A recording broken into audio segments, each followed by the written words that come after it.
Cuando yo era chico y llegaba por ondas de Canal 11, el único canal de Salta, los programas de Buenos Aires hacían propaganda de un reloj. Y yo soñaba tener un reloj Girard-Perregaux. Y yo veía el reloj Girard-Perregaux y decía, y nunca me he imaginado que la vida me iba a ser el regalo de trabajar con un descendiente de la familia Girard-Perregaux. Mi maestro Girard es un regalo para mí.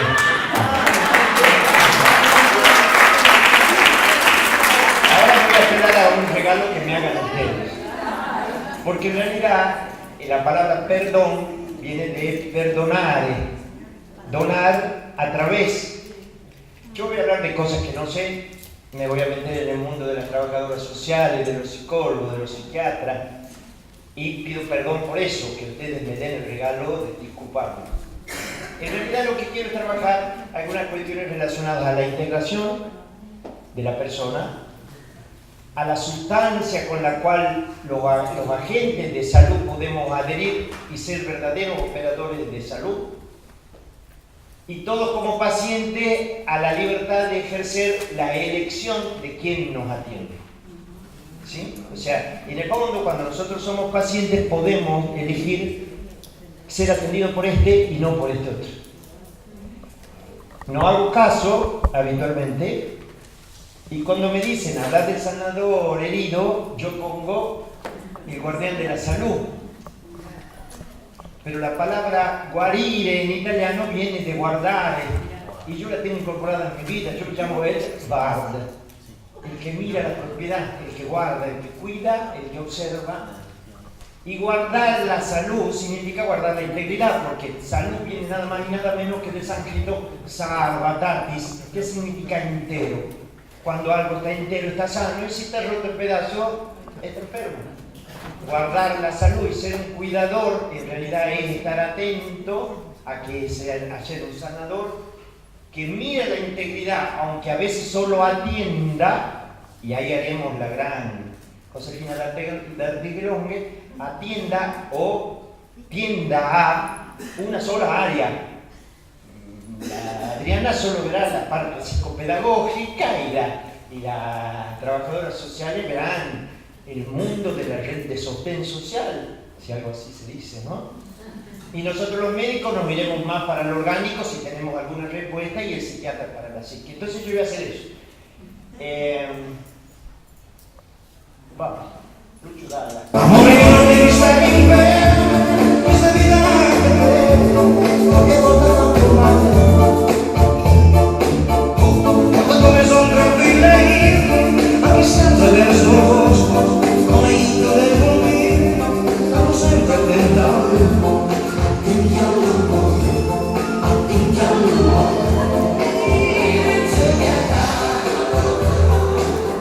A mí me mandan, no digo como a Caperucita, pero sí como a Caperucito con una canasta a la abuelita, y me iba a cruzar con el lobo.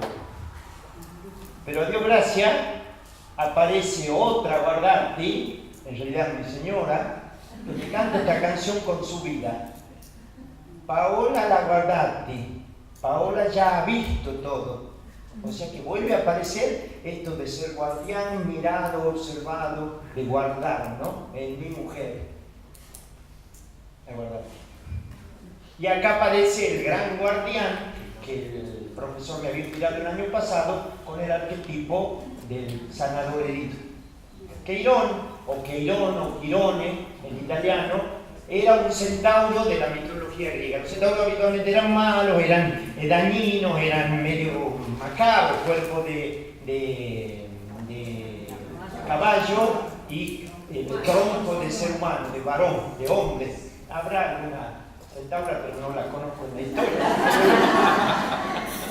Este tenía una particularidad. Era un centauro bueno que además enseñaba el arte de curar, y nada más que nada menos que al dios de la salud. Él es el maestro del propio Esculapio. Pero en una de las batallas míticas le hieren una de las rodillas, y él, como era inmortal, no puede sanar porque muere enfermo, muere siempre herido. Y ahí es donde está su gran secreto. Es un sanador que sabe del dolor. Por eso es mucho más operativo en su quehacer. Porque no desconoce, no es ignorante del dolor humano. En este caso, caballejo, ¿no? Porque era medio caballo. Este Querón, esto es uno de los frescos de Pompeya. Es más, es el que le enseña el arte de ser guerrero a Aquiles, ¿no? ¿Y qué dice Pemachotro? Si digo bien el nombre, pero siempre me suena extraño. La compasión no es una relación entre curador, cuidador y el herido. La compasión es una relación entre iguales. Solo cuando conocemos nuestra propia oscuridad podemos estar presentes ante la oscuridad del otro. La compasión se vuelve real cuando reconocemos nuestra común humanidad. O sea que el primer paso que tiene este sanador es esto, ser humano, con una herida similar o parecida. El curador no anda llorando la milonga diciendo, mirá qué triste que estoy o cuánto me duele mi herida, pero la tiene consciente. Nosotros nunca concebiríamos que esto no es una casa, pero los seres humanos podemos ser una casa. Pero el techo no es la casa, es una parte. Solo cuando pienso en casa, pienso en toda la casa, la integralidad. Pero para poder entenderla voy describiendo el techo, las paredes, el cimiento, la sala de estar, la bodega, el altillo, el barrio, la cultura, porque son las costumbres. Eso es lo que voy a hacer yo. No porque tengamos que tener todo y ser operadores de todas las áreas, pero sí tenerlas presentes en esa integridad que atendemos, que es el ser humano que tengo al frente. Después me comparé de una porción, pero no discutiré que el quehacer del otro tiene que estar integrado en mí para poder trabajar en equipo. Si yo desconozco lo que el otro hace, jamás trabajo en equipo. ¿Qué atiendo? Seres humanos, ser persona. Personales, acuérdense, hablar a través de la máscara, el sonido, la voz es lo que me da mi condición de ser humano. La voz, acuérdense porque al final resale la voz. Es lo que nos convierte en ser humano, pero la voz no es solo la voz es la expresión de mi alma. En italiano, por eso he puesto lo de Lucio Dalla, hay unas frases muy parecidas que traen la figura aterradora del lobo del bosque. Cuando yo quiero desearle suerte a alguien, le digo invoca al lupo, que te vaya bien. O sea, anda a las fauces del lobo y le estoy deseando el bien. Pero también, como dice Lucio Dalla, atente al lupo significa cuidado con lo que te puede pasar. Vamos a usar la sinonimia de estas dos ideas como cosas que yo tengo que hacer por mi salud, pero cosas también a las cuales puedo estar atento porque me pueden dañar, ¿no es cierto? Y acá es donde el dicho de atente al lupo es terminar en las manos del enemigo, ir al encuentro de un peligro grave. Pero en realidad, como sabemos que cada situación de enfermedad es una oportunidad para mejorar y ser más sano, entonces no sería tanto de caer en manos del enemigo, sino decir, mira la oportunidad que la vida me está dando para crecer. Y nuestra misión es compartir el pan de todos los días, acompañar a las personas, porque no tenemos una cosa más compleja que hacer.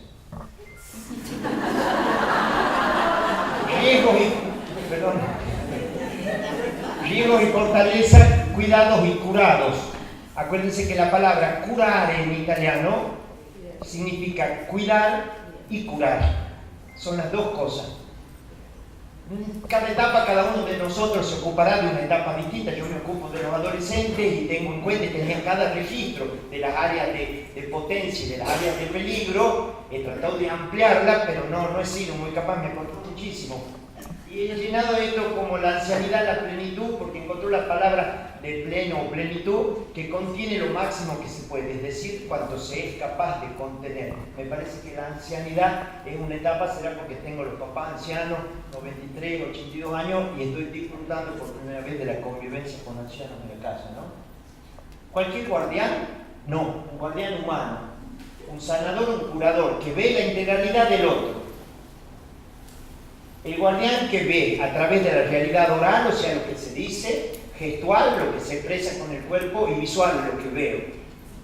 de guardián que un compañero, porque siempre tengo que estar mirando en este momento, no hay otro existente. Cosa difícil, hemos dicho muchas veces, cómo instalarnos en el momento presente para ser verdaderos curadores de nosotros mismos y del otro, ¿no? Y acá aparece un secreto. En los castillos medievales de Europa existe una pequeña ventanita que es útil para mirar desde adentro sin ser visto desde afuera o ser atacado desde afuera. Esta ventanita que atraviesa toda la pared de la fortaleza tiene un nombre muy interesante, se llama feritoia. En italiano la palabra herida es ferita. Volvamos al sanador herido. Esa herida en mi fortaleza es la feritoia que pone en contacto mi propio padecer con el padecer del paciente. Es esa ventana siempre abierta, porque ¿qué querríamos? Ser médicos de bata impecable y que el paciente no vea un dejo de sangre en nuestro cuerpo. Ese sería el médico omnipotente creído que es a través de esa omnipotencia que cura al otro. Pero la feritoia no se cierra nunca, porque ni siquiera tiene vidrios, ni puertas, ni está abierta. La conciencia de la herida abierta es lo que hace que el cuidador, que el guardián, sea realmente efectivo. Pero vuelvo a decir, no porque yo ponga en evidencia, habrá pacientes a los que sí les contaré mis propios penales, porque amerita o porque el nivel de comunicación con el paciente permite poner en común una situación muy particular de mi historia. Pero en realidad tenerlo consciente hace que haya una sintonía. Perdón. La historia narra, la mitología, que la paradoja del sanador herido a su vez que no puede curarse para entender el concepto del hecho. Empecemos por las paredes, el techo, el piso, los cimientos.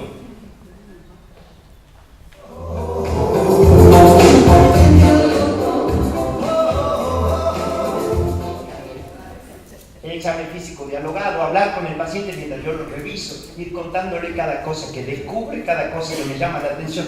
Cómo me sorprendo yo cada vez que hago los reflejos osteotendinosos, porque me apasiona. Me acuerdo del Chavo del 8, los chicos lloran de risa y me dicen, eso no era cierto, mirá cómo sale. Y yo veo como si fuera la primera vez en mi vida que estoy cursando en neurología y me encanta hacerlo, me divierto porque le voy contando qué encuentro, ¿sí? El examen físico dialogado. Y acá es donde un profesor italiano alguna vez me decía, el cuerpo me habla, yo le doy la palabra al cuerpo. El examen físico es una expresión de lo que le pasa al paciente. Poner en relieve todo lo sano que voy encontrando. Los médicos habitualmente estamos entrenados para poner relieve en aquello enfermo. Mirá, el hígado inflamado. Pero mientras tanto el vaso está sano, el corazón late bien, el pulmón está bien, el cerebro funciona.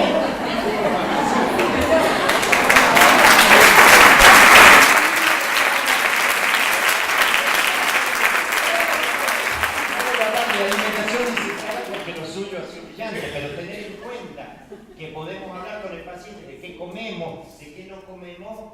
Soy el centro de mí mismo. Esta mañana al desayunar bien he tenido la energía para poder venir a dar la clase. Perdón, no tiene nada de clase, ¿no? Pero, hablar de la catarsis, cómo ir al baño. La Ayurveda te enseña que no salgas nunca de tu casa sin haber hecho caca.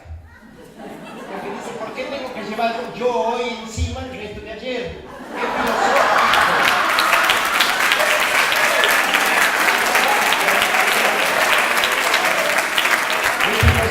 Es filosófico.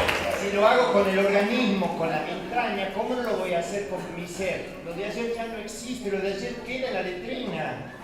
Por así decir, es una cosa que ya no existe, ¿no?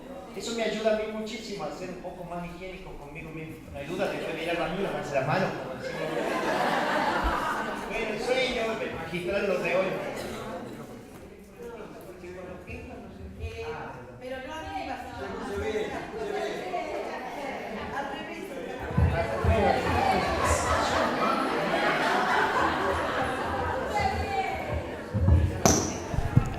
Ahí está. ahí está. Había sido mi sueño, siempre había soñado hablar así con esto.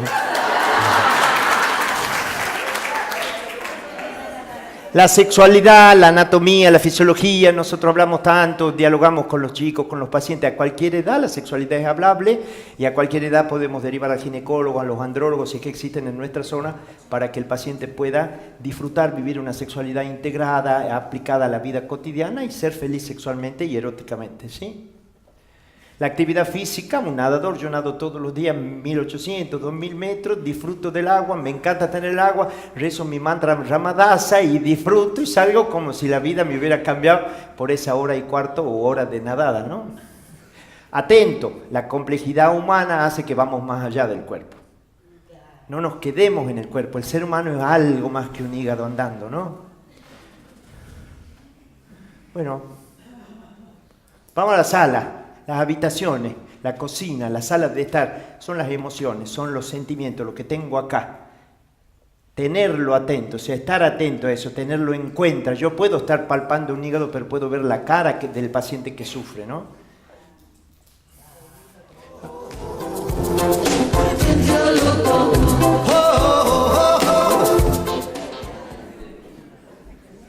Reconocimiento y expresión, perdón, me quedó la doble S del italiano, de las emociones.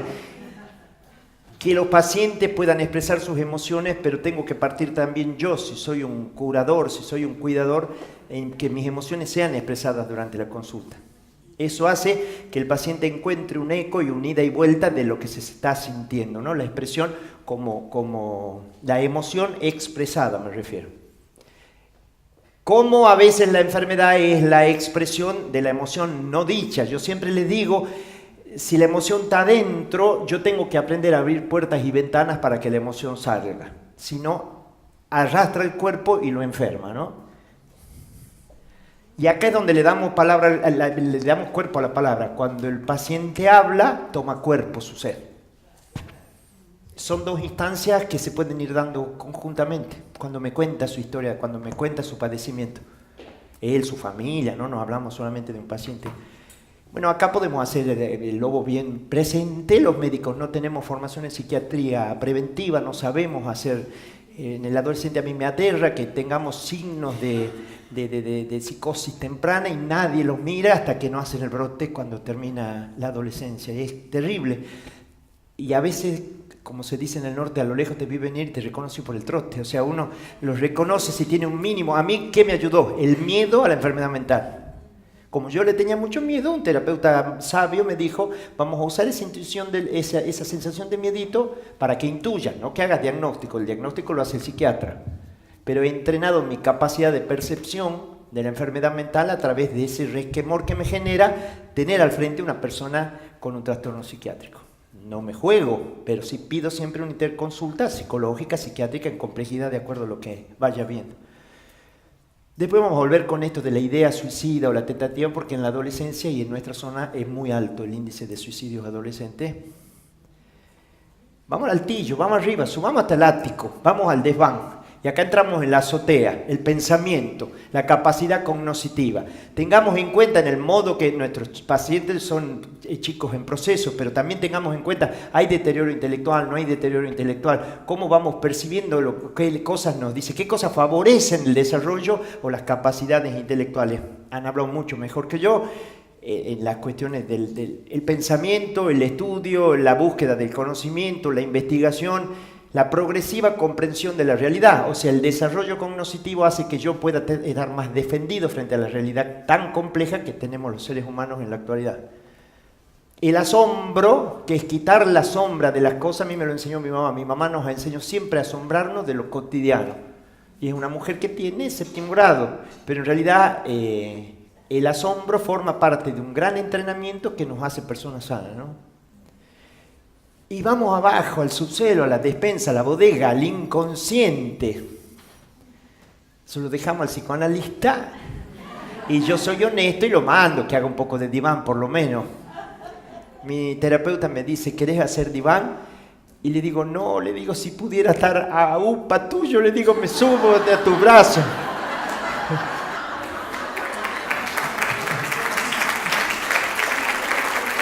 Pero algunos maestros orientales dicen que cuando emerge del inconsciente profundo el dolor, viene transformado en miedo. Y a veces podemos a través del miedo intuir que algo grave hay en esa historia inconsciente, ¿no? Entonces poder tener colegas psicoanalistas o colegas psicoterapeutas óptimos siempre es muy bueno, ¿no?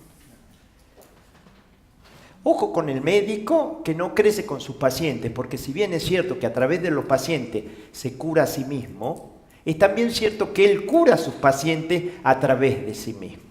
Él se cura y cura. La reciprocidad del acto médico es lo más fantástico que a mí se me ha dado a entender. Yo me siento sano cuando atiendo.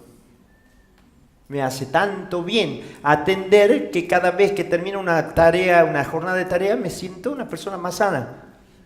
Aunque a veces entre en pánico y aunque a veces no sepa qué hacer. A Dios gracias, el WhatsApp nos ayuda muchísimo más a tener colegas interconectados que te digan por enésima vez cómo se trata la uretritis gonocócica, porque yo no me lo aprendo. Acordate, es una dosis de tal cosa. Me ha valido algunos aplausos en la facultad. ¿Perdón? Es las cañerías urinarias se infectan con una enfermedad de transmisión sexual.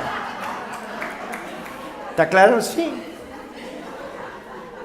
El médico está llamado a vivir al mismo tiempo el otro polo del arquetipo, a transformarse así en aquel que no sana, más aún, acompaña en su viaje al paciente y favorece la activación del polo sanador incito en él.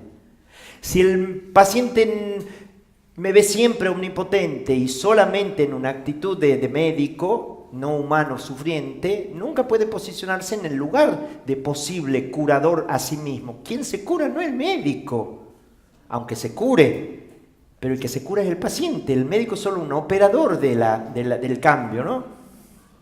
Vamos, Lobito, ahora vamos al vecindario. Acá mis amigas, la María José, la Silvina, por favor. En el sentido que aparece las otras casas del vecindario. Mi papá, mi mamá, mi mujer, mis hijos, los vecinos, los amigos, los enemigos.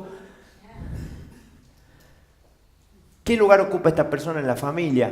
¿Qué integración social tiene? Yo disfruto de ir al Aquagym cuando las señoras me ven llegar y yo desfilo con mi zunga, así, y ellas aplauden y la integración de esa señora en la pileta, y son 10 señoras jubiladas que disfrutamos un rato, y esa integración saludable cualquiera de nosotros tiene que encontrar, y los pacientes con mayor razón si están enfermos, ¿no?